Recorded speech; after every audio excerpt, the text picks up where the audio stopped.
Hello বন্ধুরা, তোমরা কেমন আছো? আশা করি তোমরা সবাই ভালো আছো। প্রীতির রান্নার হেসেলে সবাইকে স্বাগত জানাই। আজকের রান্নার রেসিপি নিয়ে আবারও চলে এসেছি। আজকের রান্নার রেসিপি হচ্ছে আলুর তরকারি। প্রেশার কুকারে কিভাবে আমি আলুর তরকারি করব সেই রেসিপিটাই তোমাদের সাথে শেয়ার করছি। প্রথমে এখানে আমি আলু নিয়ে নিয়েছি, কেটে ছোট ছোট করে টুকরো করে আমি আলুগুলো কেটে ধুয়ে নিয়েছি।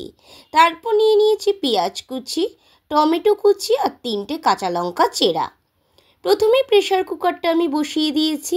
তারপর দিয়ে দিচ্ছি পরিমাণ মতন সাদা তেল। সাদা তেল দিয়ে প্রেশার কুকারটাকে জাস্ট একটু নাড়িয়ে নিলাম। দিয়ে ফোড়নে দিয়ে দিচ্ছি 5 ফোড়ন। তারপর দিয়ে দিচ্ছি কেটে রাখা পেঁয়াজ কুচি, দিয়ে ভালো করে একটুখানি নাড়িয়ে নিচ্ছি। যদি তোমাদের রান্নার রেসিপিটা ভালো লাগে লাইক শেয়ার কমেন্ট করতে ভুলো না কিন্তু। তারপর দিয়ে দিচ্ছি কেটে রাখা টমেটো কুচিগুলো।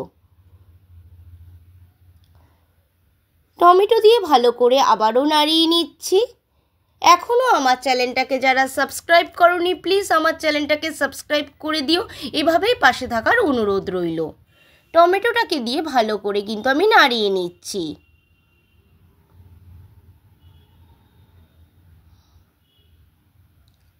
দেখো টমেটোটা আমার গলে গেছে। তারপর দিয়ে দিচ্ছি কেটে রাখা আলুর টুকরোগুলো।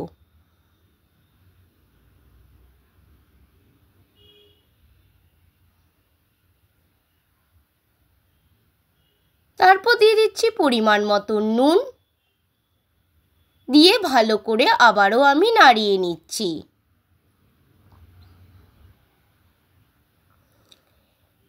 এই 10 মিনিটেই কিন্তু প্রেশার কুকারে আলুর তরকারিটা পুরো রেডি হয়ে যায়। যাদের সময় কম তারা এভাবে বাড়িতে প্রেশার কুকারে আলুর তরকারি করে দেখতে পারেন, খেতে কিন্তু খুবই ভালো লাগে।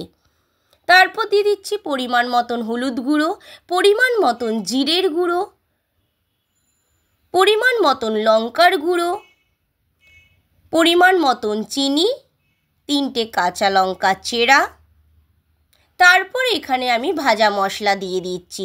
ভাজা মশলার মধ্যে ছিল গোটা জিরে, গোটা ধনে, গোটা মৌরি, এলাচ, দারচিনি, লবঙ্গ আর শুকনো লঙ্কা।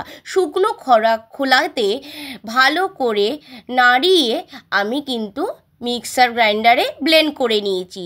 এই ভাজা মশলাটা আলুর তরকারিতে দিলে কিন্তু টেস্টটা কিন্তু পুরোই পাল্টে যায়। এভাবে রেসিপিটা কিন্তু বাড়িতে ট্রাই করে দেখতে পারো।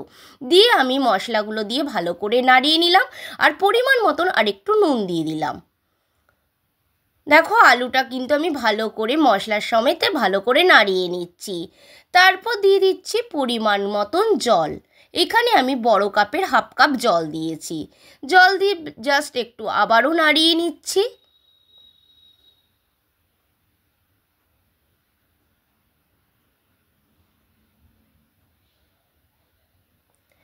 তারপর ঢাকনা আটকে দিচ্ছি। এখানে আমি প্রেশার কুকারে 2খানা সিটি দিয়ে নেব।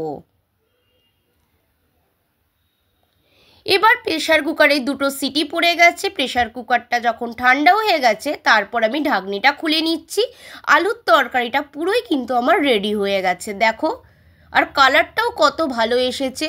রুটি পরোটা সবার সাথেই কিন্তু ভালো লাগে খেতে। লুচি বাড়িতে এইভাবে একবার ট্রাই করতে পারো। দেখো আলুর তরকারিটা পুরোই কিন্তু আমার রেডি হয়ে গেছে। আর এই মশলাটা দিয়ে যদি আলুর তরকারিটা করো টেস্ট কিন্তু দ্বিগুণ হয়ে যায়, এটা একটুখানি কথা দিতে পারি। তোমাদের যদি রান্নার রেসিপিটা ভালো লাগে লাইক শেয়ার কমেন্ট করতে ভুলো না। এখনও আমার চ্যানেলটাকে যারা সাবস্ক্রাইব করোনি প্লিজ আমার চ্যানেলটাকে সাবস্ক্রাইব করো। পাশে থাকার অনুরোধ রইল।